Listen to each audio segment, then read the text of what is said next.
witnessed by you all for losing my virginity, I can happily say that I am not a sex offender yet, but apparently 3 out of the 4 people before were. So that's the road I'm going on, I guess. Very happy to be here. Let me introduce myself. I came out to my mom recently. Yeah. I came out as a stand-up comic, actually, which is a much more confusing and disappointing than if I said that I was gay, I think. Yes. And she took it pretty well. I mean, for an Asian immigrant, you know, like, that is very confusing and disappointing. But she took it pretty well. She's like, oh, I know stand-ups. That's like push-ups, but with your legs, right? Stand-ups. Yeah? And I was like, yeah. You know, my head has gotten so much big. My ass has gotten so much bigger from doing stand-up. I grew up with an older dad. Any older parents in the audience? Yeah? Or somebody call out, how old was your parent when you were born? 45, okay, all right. Everybody else's parents had sex during the normal mating season? Yeah? Okay, cool. My dad did not.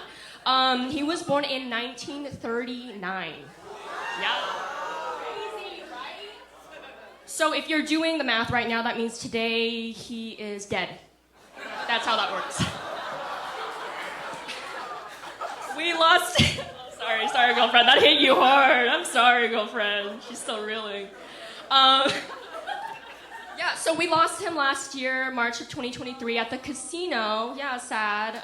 But died doing what he loved, gambling. Asian people love to gamble. It's in our blood. Yeah, we lost him at the casino, so if anybody finds him, please do let me know, okay? We've been looking for him for a while. He had me when he was 60 years old, 60. And the biggest gap, all right, between me and the oldest kid is 31 years. My half-sister, I have a half-sister, Lisa, who is 55 years old. My mom is 60, all right? So very much close to my mom's age. Crazy, right? I like to joke that my dad got sick of not having enough grandkids to spoil, so he just wanted to make another one. And that was me. The thing about having an older dad is he was hella racist. Anybody have experience with hella racist old people? Yeah? Maybe there are some of you guys in the audience today. We never know. I heard a hell yeah to Trump earlier. Respect. We can keep that to ourselves. That's cool. Yeah, he was hella racist. But this is the thing, a little bit of history for any non-Asian people here. Asian people, they do not discriminate who they are racist to. They are racist to everybody, including other Asian people. Right? Yes? We got a hell yeah over here.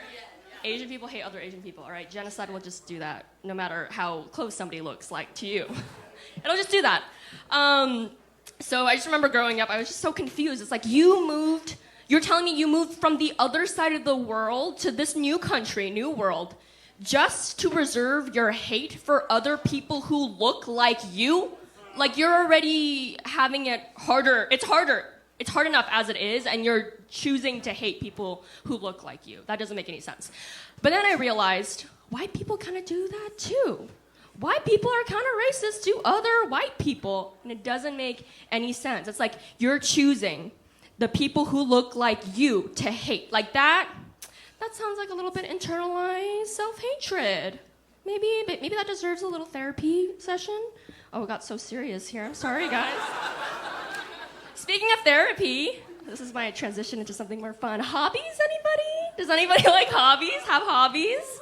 Yeah? Woo! Like an unenthusiastic, yeah! Woo! Hobbies. We have dispendable time and income, yeah? No? Cool. All right, me too. I have dispendable time and no income, which is why I'm doing stand-up comedy. I'm making no money from this! I actually I've been doing something new. I have a new hobby. It's so fun. It's kind of like niche, though. I don't know if a lot of people have done this before. It's called lying. Just straight men. That's my favorite thing in the world. It's so fun, and it's super cheap. I started working at this authentic Italian restaurant, and this older gentleman comes up to me at the hostess stand, and he comes up to me and he's like, so, what part of Italy are you from? And I say unflinchingly, Sicily. And he laughs because he thinks that I'm joking, but I'm serious. I am from Sicily. That's the thing about lying. It's if you don't commit to it, that's lying. Once you choose to commit to it, lying turns into telling the truth. All right? Yeah? For any men in the room here, take notes. This is gaslighting 101. Okay? I don't see a pen and paper, sir. You want to start writing that down? All right, for your next victim. Yeah, so then I tell him, like, and he looks a little guilty. He didn't think that this Asian woman was actually from Sicily, but in that moment, I am from Sicily. I am from Sicily, everybody. Thank you. Woman who seems to not be convinced that I'm actually from Sicily. Check yourself. And I tell him, La mia familia. They immigrated from China to Italy during the Communist Revolution. And I had a brother before I was born, and he didn't get to see my birth. And I lived in a small farm on the east of Sicily, and I worked there till I was 10. And then, you know, I moved to Marseille when I was 11, and j'ai continué mes études en français complètement.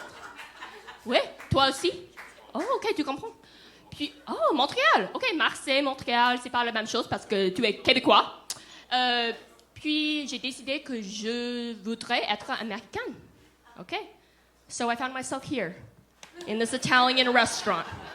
An Asian woman in an Italian restaurant. Because it feels closer to home. I saw this old man. He learned something that day. He had a little lesson.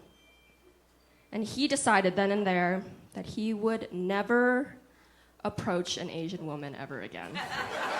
Which is what all of this is about. Thank you. Don't approach me after this show. My name is Sophia Lau. Thank you guys. You've been wonderful. Give it up for your MC.